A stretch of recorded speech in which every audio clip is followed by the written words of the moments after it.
Oi pessoal, tudo bem? Então a gente vai estar começando a nossa última aula sobre assuntos relacionados à primeira lei de Mendel, né? A gente já falou o que é a primeira lei, já introduzimos a genética, falamos sobre probabilidade, heredogramas e algumas características dominantes e recessivas. E agora a gente vai falar de variações da primeira lei de Mendel. É um pouco estranho, né? A gente falar que uma lei científica tem variações, porque a lei, na verdade, seria aquilo que já foi comprovado. Mas existem algumas variações, por isso, durante muito tempo, surgiu esse questionamento, né? Se seriam leis de Mendel ou teorias. A gente ainda aceita lei por conta dos estudos, porque sabemos que existe muito embasamento teórico importante, mas muita coisa Mendel não observou. E se a gente for pegar na teoria e na prática, muita coisa a lei de Mendel não se aplica. Então, só para vocês lembrarem, o que diz na primeira lei de Mendel? Ela diz que cada caráter é determinado por um par de fatores que se separam na formação dos gametas que são puros. Então, cada característica será determinada por um par de alelos que quando vão se separar na formação dos gametas. De modo geral é isso, só que assim, isso é o básico. Isso daqui é aquilo que ele fez no experimento dele, né? Você tem azão, azinho, certo? Azão, azão, azinho, azinho. Cruza, dá 100% de azão, azinho, certo? E o azão é amarelo, o azinho verde, ok. Mas e quando a gente pensa que existe verde claro e verde escuro? Como que fica isso? Entende? Mendel não falou disso. Ele falou como se os únicos fenótipos possíveis fossem uma cor, pensando só em cor, fosse uma cor amarela ou verde. Mas dentro dessas próprias cores existem variações. Então, esse foi o problema, o grande problema da lei de Mendel. Então, existem outros mecanismos de herança, que é o que a gente vai estar falando. Hoje, a gente vai estar falando desses outros mecanismos de herança. Quando a gente estudar a segunda lei, a gente vai ver que existem outros, como epistasia, pleiotropia, interação gênica, certo? E interação gênica não epistática e herança multifatorial. Essas são da segunda lei, que são as que mais caem no vestibular. Essas daqui caem muito também.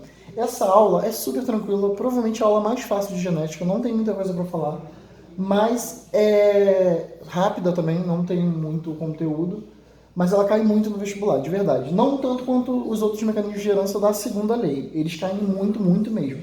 Mas isso daqui é super importante, tá? Então esses são todos, codominância, dominância incompleta, alelos letais, alelos múltiplos ou polialelia, variação descontínua ou discreta, variação contínua, norma de reação, penetrância gênica e expressividade gênica variável, tá? Todos esses são outras formas são outros mecanismos que acabam desviando um pouquinho daquela lei de Mendel. Por isso são variações da primeira lei de Mendel.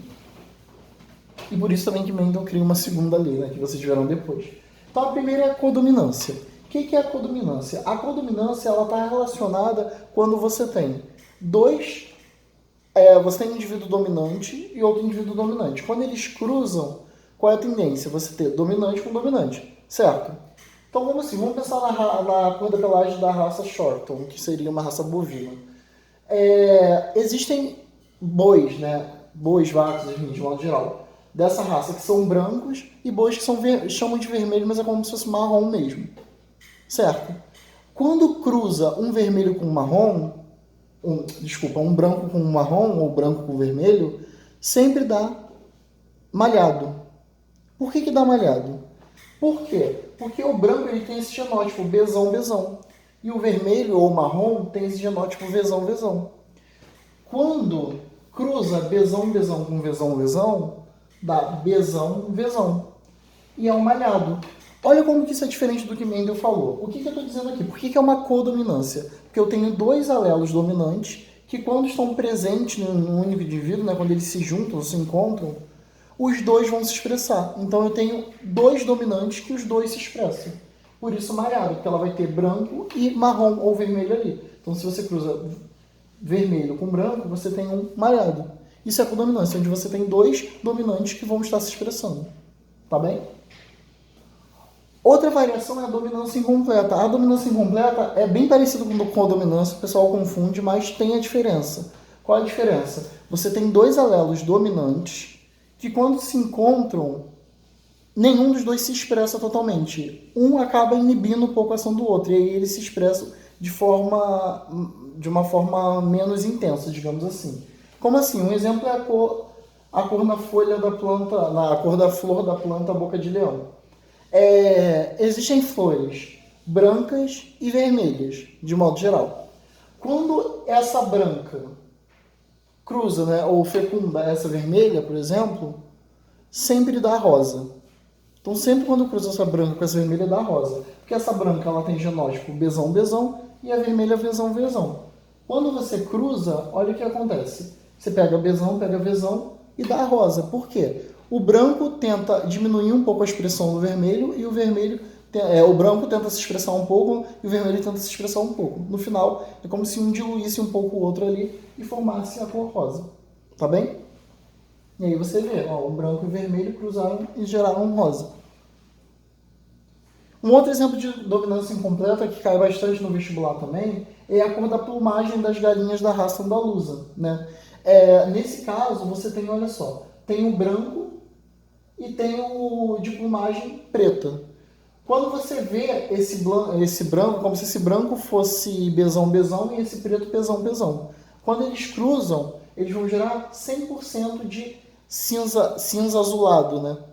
Porque os dois tentam se expressar, tanto o preto quanto o branco. E se aqui é besão e aqui é pesão, o filho deles, né, a F1, vai ser besão, tá? Então vai tentar expressar um pouco de preto e um pouco de branco, dando um cinza azulado, tá bom? E aí quando você cruza esse cinza azulado com outro cinza azulado, você faz aquilo que Mendel fez, né?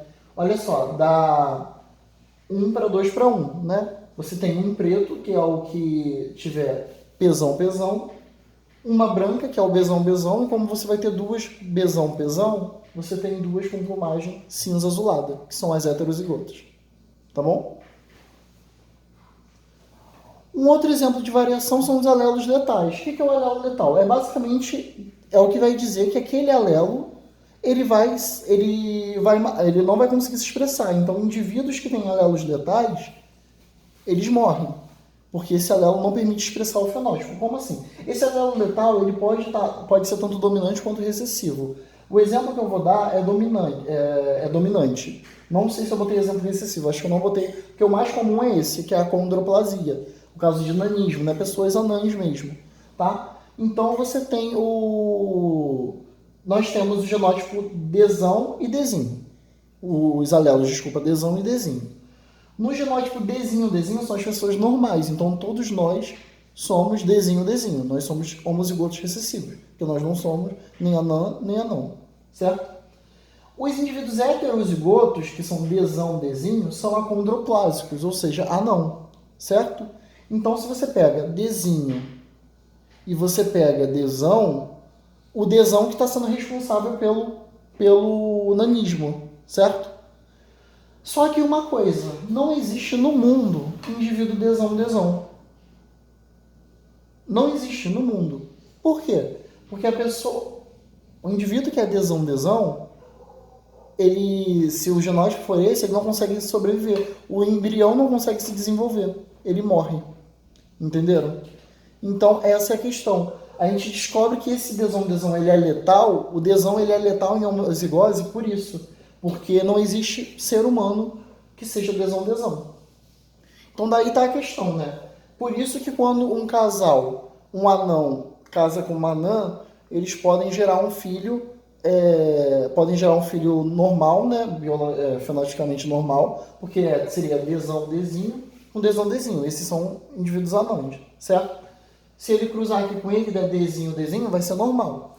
Se der Dzinho, vai ser anão, né? Condroplásico. Se der Dzão, morre, não consegue se desenvolver. Porque esse Dzão é justamente isso. Ele é um genótipo que inibe a expressão de várias características. Por isso que o indivíduo não consegue crescer. Porque muitas estruturas não se desenvolvem, simplesmente. Esse Dzão impede, entre aspas, essas estruturas de se desenvolver. Entende? Então, se você tem 2 Dzão, você não tem como a estrutura se desenvolver. E aí tem aborto espontâneo. Tá bom? Então, isso é bem importante, cai bastante no vestibular também. E uma coisa importante, que cai no vestibular e sempre quando eu passo, os alunos erram. Quando eu passo simulado, questão de prova, alguma coisa.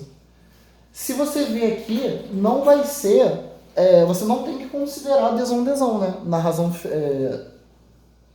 genotípica. Não vai ser 1 para 2 para 1, nesse caso, vai ser só 2 para 1. Aqui já afeta a lei de Mendel. O que a primeira lei de Mendel diz? Que a razão genotípica é 1 para 2 para 1. Aqui não é 2 para 1. Porque esse daqui não vai sobreviver, então ele não conta. Tá? Isso é muito importante, gente. Isso caiu na UERJ, de acordo com as minhas contas, desde que eu acompanho o vestibular da UERJ, pelo menos 3 vezes. Em todas as vezes, vários alunos erraram, mesmo explicando isso.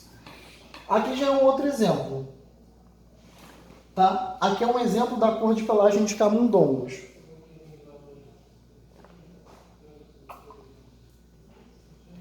Olha só. Nesse caso, você tem alelos azão Y e azão. Tá? Ratos, de modo geral, camundongos de modo geral, que são azão Y e azão, são camundongos de pelagem amarela, certo? Camundongos que são azão, sem Y, seria uma pelagem mais cinza, né? Mais acinzentada, mais escura.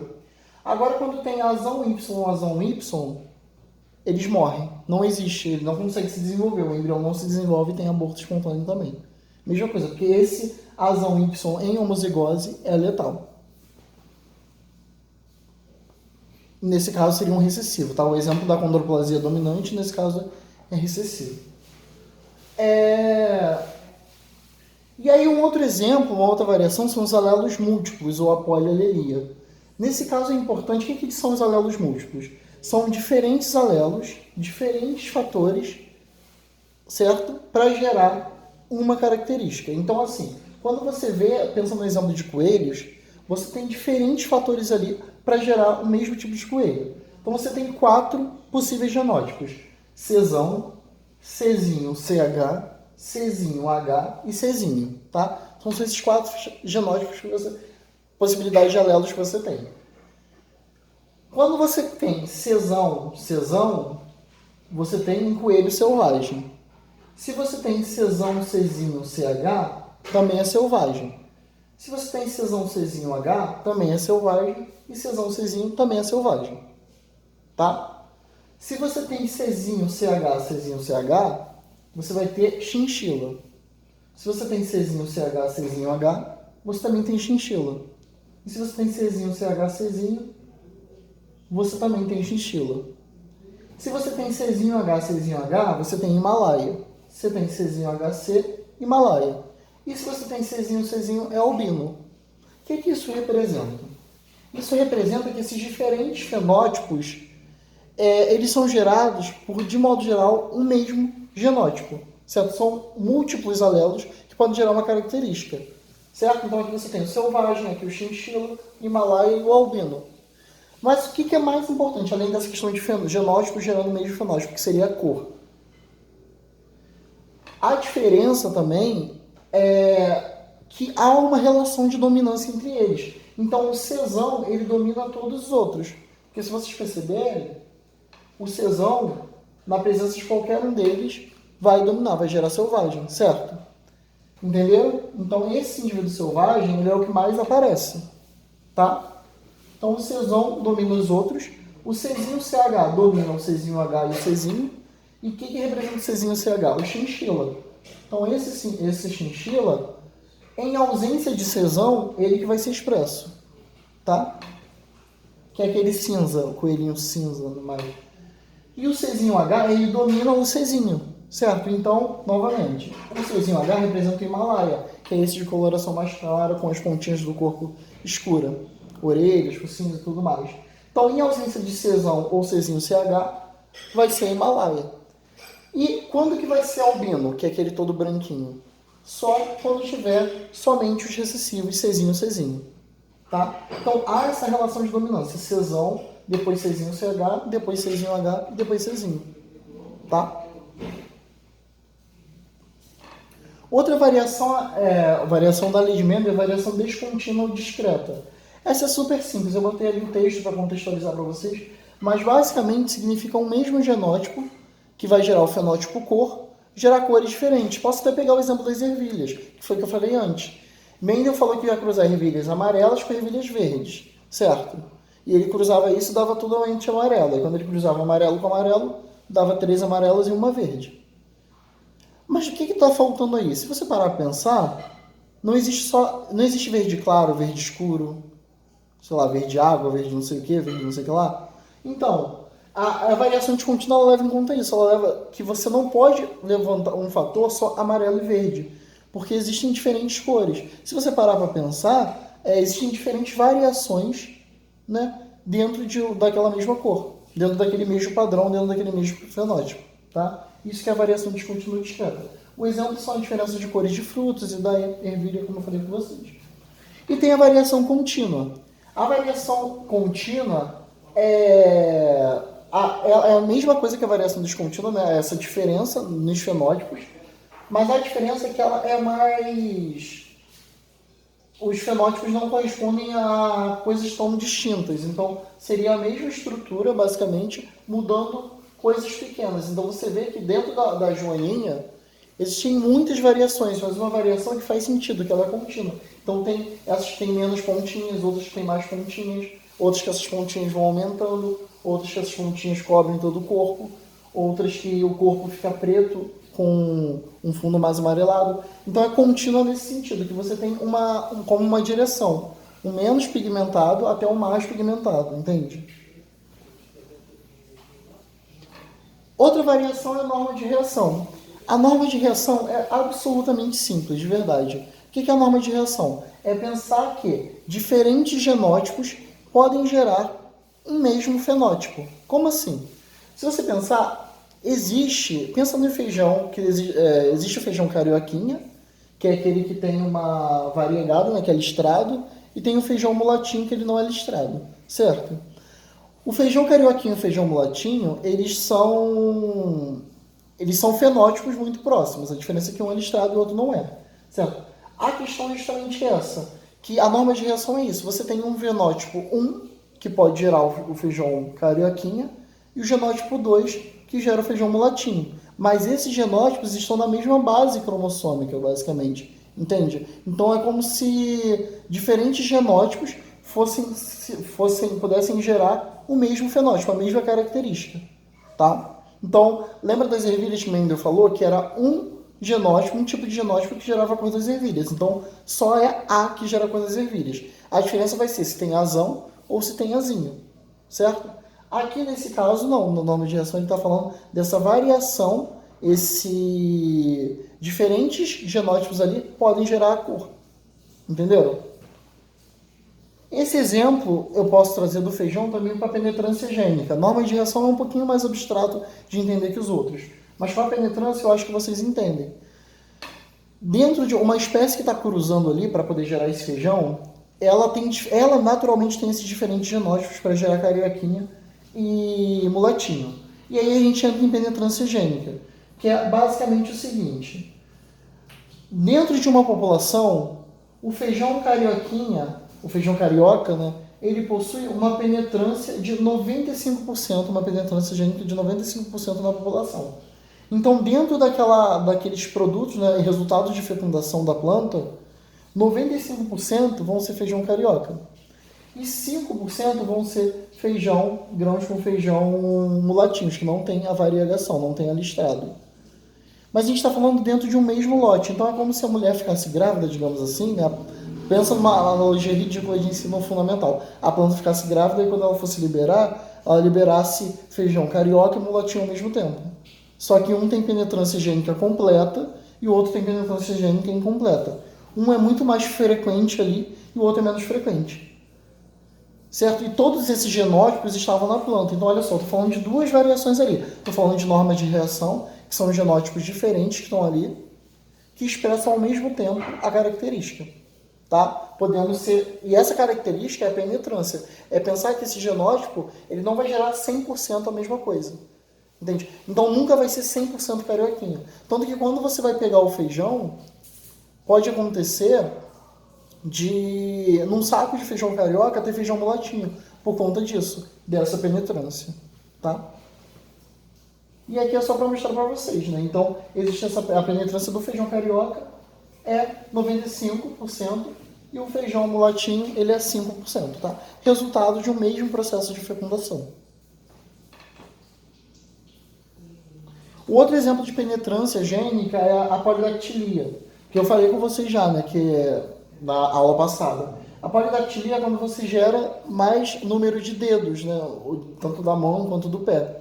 E ela tem uma penetrância de 85% na população. O que significa? Você pode ter o gene da polidactilia e não expressar. Entende? Não é todo mundo. Você pode ter. Vamos supor que eu fale, o gene da polidactilia é Bzão, Bzinho. Todo mundo que tem Bzão, Bzinho ou Bzão, Bzão vai expressar polidactilia. Mas você pode ser Bzão, Bzinho e não expressar. Porque a penetrância gênica não é completa. Esse gene não consegue se expressar 100%. Entenderam? Então, mesmo que você tenha genótipo de alguém polidáctilo, você pode não expressar esse fenótipo, tá? Eu acho que com esse exemplo dá para entender um pouco melhor a penetrância gênica. Mas eu quis falar do feijão para poder associar a norma de reação também.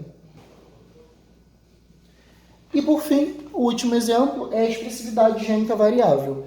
A expressividade gênica variável basicamente diz que um gene ele pode se expressar em intensidades diferentes. Isso é muito parecido com variação contínua, né? Só que a diferença é que, nesse caso, é muito ao acaso, digamos assim, né? Você tem o gene ali, sabe se o cachorro, quando ele está crescendo, você tem dois filhotes que são irmãos, da mesma espécie, vindo da mesma mãe e do mesmo pai, mas um nasce mais pintadinho, o outro menos pintadinho. Isso é expressividade gênica variável, que um vai estar expressando mais aquilo e o outro vai estar expressando menos.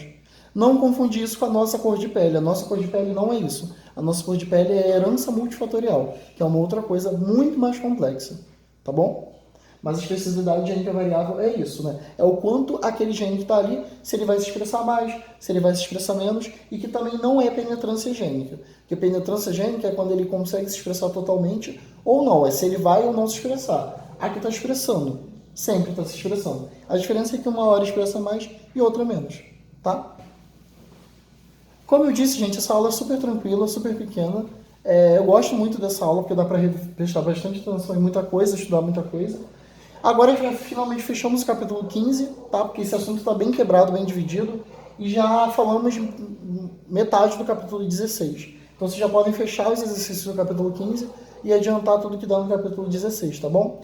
E é isso. Estudem, revisem. A gente se encontra na live, então. Beijo grande.